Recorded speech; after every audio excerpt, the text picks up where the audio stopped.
آداب ناظرین، حیدرآباد ایکسپریس کے خبرنامے میں آپ کا استقبال ہے۔ پیش ہے خبریں۔ اپوزیشن ارکان پارلیمنٹ کو الیکشن کمیشن کی طرف مارچ کرنے سے روک دیا گیا۔ ووٹ چوری کے خلاف احتجاج میں خاتون اراکین پارلیمنٹ بیریکیڈز پر چڑھ گئیں۔ دستور کو بچانے کی لڑائی میں راہل گاندھی نے سب سے آگے پیش رہا۔ انہوں نے کہا کہ چناؤ آیوگ یا چراؤ آیوگ بن گیا ہے، جس پر جے رام رمیش نے بھی اس بیان کو دیا۔ تقریباً سیاسی جماعتیں اس میں حصہ لیتے ہوئے پارلیمنٹ ہاؤس سے روانہ ہو رہی تھی، جس پر انہیں احتجاج کرتے ہوئے گرفتار کر لیا گیا اور بعد میں پھر ان کی رہائی عمل میں لائی گئی۔ حیدرآباد کے ایم پی اسد الدین اویسی نے وزیر اعظم نریندر مودی کو ایک مکتوب روانہ کرتے ہوئے ہندوستان سے فلسطینیوں کی نسل کشی روکنے کے لیے اقدام کرنے پر زور دیا۔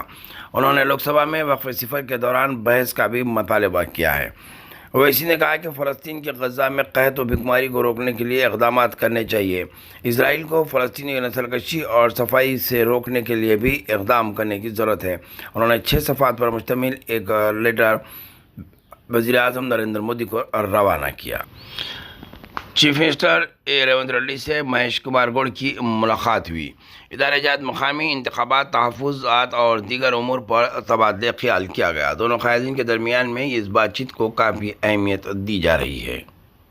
ریاستی حکومت نے 10ویں جماعت کے امتحانات میں سابقہ کی طرح اس سال بھی انٹرنل امتحانات کے سسٹم کو برقرار رکھنے کا فیصلہ کیا، جس کے تحت 10ویں جماعت کے بورڈ امتحانات میں 20 نشانات انٹرنل امتحان کے تحت دیے جائیں گے، جبکہ 80 نشانات کا تحریری امتحان لکھنا ہوگا۔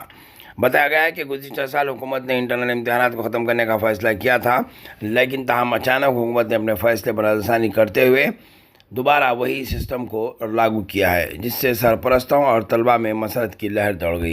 شہر کے 2 بڑے ذخیرہ آب عثمان ساگر اور حمایت ساگر کی سطح میں اضافہ ہوتا جا رہا ہے۔ مسلسل سطح آب لبریز ہو رہی ہیں، جس کو دیکھتے ہوئے حمایت ساگر کے 3 دروازے کھولے گئے تھے اور عثمان ساگر کے بھی دروازے آج کبھی بھی کسی وقت کھولے جا سکتے ہیں، کیونکہ مضافاتی علاقوں سے جو پانی کا بہاؤ بڑھ رہا ہے، اس کو دیکھتے ہوئے گہری نظر رکھی گئی ہے۔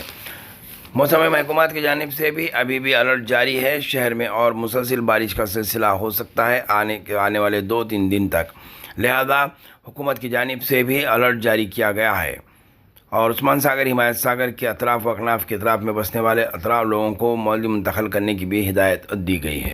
میئر حیدرآباد وجے لکشمی نے بلدی حکام کو ہدایت دی ہے کہ برسات کے موسم میں موسمی امراض کو پھیلنے سے روکنے کے لیے حیدرآباد کی بستیوں میں صفائی کے اقدامات تیز کیے جائیں۔ گریٹر حیدرآباد میونسپل کارپوریشن کے حدود میں جوبلی ہلز سرکل کے امبیڈکر نگر اور ادے نگر بستیوں کا انہوں نے آج صبح دورہ کیا تھا۔